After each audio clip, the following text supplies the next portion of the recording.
Hi, I'm Rachel, and this is my Author's Answer video for December 2020. The Author's Answer series was started by author-tuber J.D. Archer and his writing group, wherein they asked themselves a variety of reading and writing-related questions. I've been answering this tag, basically, for the last couple of years, one per month, and I am up to question number 45, which is to talk about whether you write about real events in your fiction.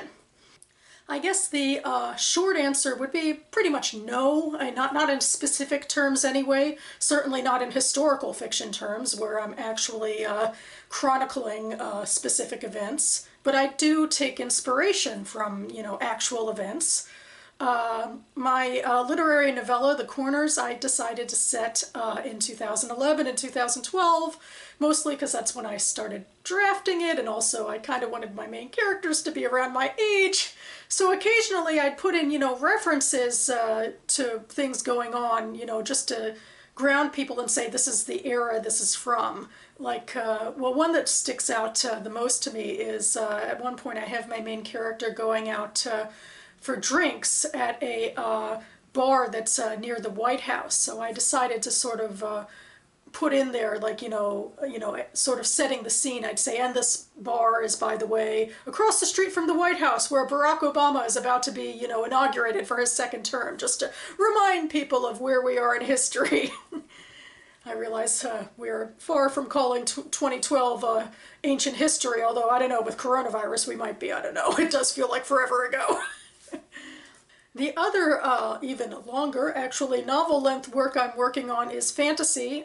So of course, and I'm talking epic fantasy, not urban fantasy, so that means that it's not set at all in the real world, and of course does not, align with real events in real time and real specifics, but like a lot of people, I do use the real world as inspiration for what I'm doing. A lot of A Song of the Wanderers, my fantasy project, is based off of literature and sort of me thinking about Game of Thrones and Little Red Riding Hood and Peter Pan a little too much, maybe. But another big factor is me thinking about Judaism. To some degree, I am basing my world building off of Jewish religion, but probably even more than that, I'm thinking about Jewish history, and specifically the history of European Jews and the founding of the State of Israel in relatively vague terms, but in terms of the relationship in the diaspora and what it means to be sort of a wandering Jew in one place and finding a home, an ancient home in the other place. And I have in the backstory of A Song of the Wanderers an event that I call the Red Crusade.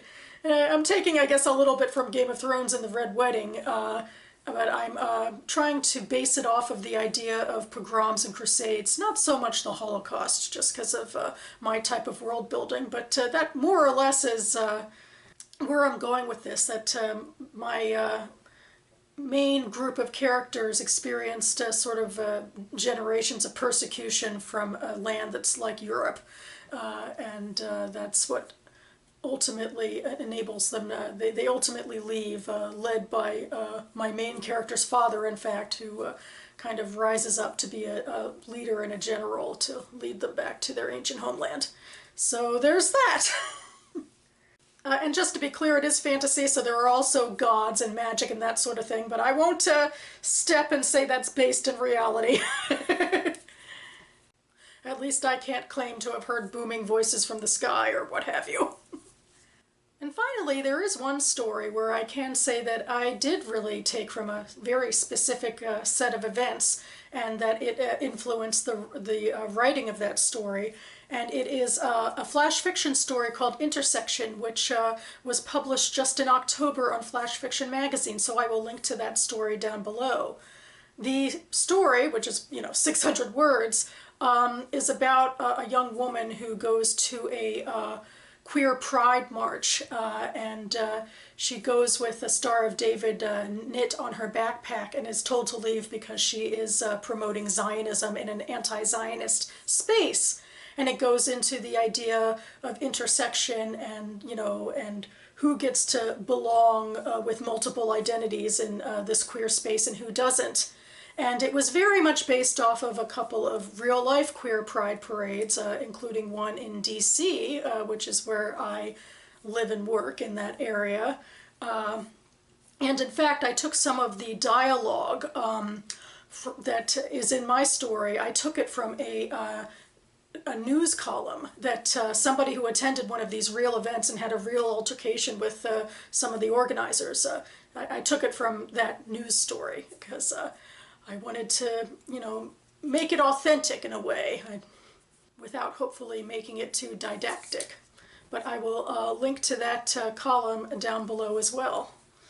So yeah, I guess I would say I'm pretty much an advocate for, keeping a sense of reality in your fiction. I don't think I have much of an escapist lens when it comes to writing. I really am trying to interrogate the world, even with my fantasy fiction. And even though none of what I'm writing about is very specifically about anything, except perhaps my flash fiction story, although I should reiterate the queer pride parade I wrote about didn't actually happen, and so there's that.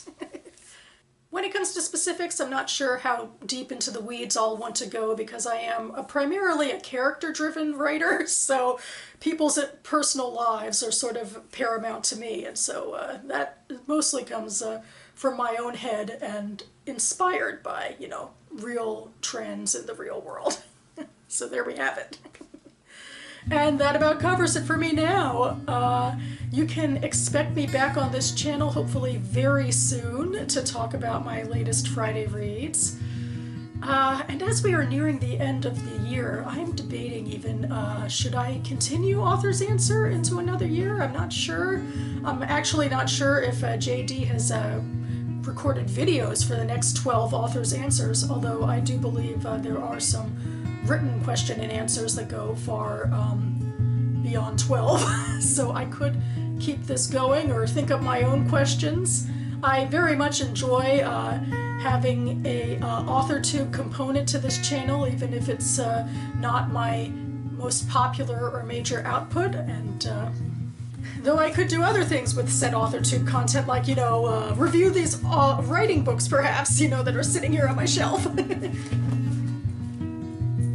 I'm not sure, to be honest. I'll probably just stick with this because it's nice and familiar, and I appreciate the chance to answer this wide variety of questions and keep my writing brain engaged with what it means to be a writer, after all.